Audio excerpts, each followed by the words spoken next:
पेटे अलफ्ताल के सईदाबाद जे दोस्तनि जे मान में उर्दू प्राइमरी स्कूल सईदाबाद जे मोज़िज़ उस्तादनि तरफ़ां हिकु आलीशान प्रोग्राम रखियो वियो जंहिंमें पेटे अलफ सईदाबाद जे साबिक़ा अॻवाननि साईं अली अख्तर राजपूत मोहम्मद रमज़ान राजपूत शमसुद्दीन जमाली जे सरवरी पैनल में शमूलियत जो ऐलान। ईंदड़ पेटे अलफ जी इलेक्शन में तालके पैनल लाइ जनरल सेक्रेटरी लाइ सीनियर उस्ताद मोहम्मद अयूब राजपूत के नामज़द कयो वियो। प्रोग्राम जा मेहमान ख़ास गुलाम रसूल डायरी, अहमद अली जमाली, मोहम्मद अयूब डायरी, अली अनवर काका, सईदाबाद जे मोज़िज़ीन ऐं स्कूल जे हेड मास्टर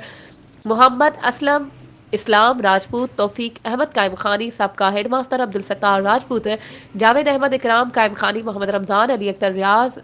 अहमद इसहाक, मलिक खलील कायम खानी, अरशद अहमद कायम खानी, अली मुर्तज़ा कायम खानी, जुल्फ़कार उर्फ भुट्टो राजपूत, इमरान तौफीक कायम खानी, अब्दुल रशीद अब्दुल्ला, असद रिंद, उसामा गुल राजपूत,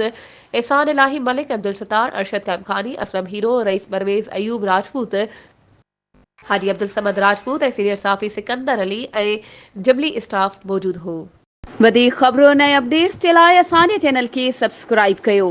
ऐं हा बेल आइकन खे प्रेस करणु न विसारिजो त जीअं असांजी हर नई अचण वारी वीडियो तव्हां ताईं पहुची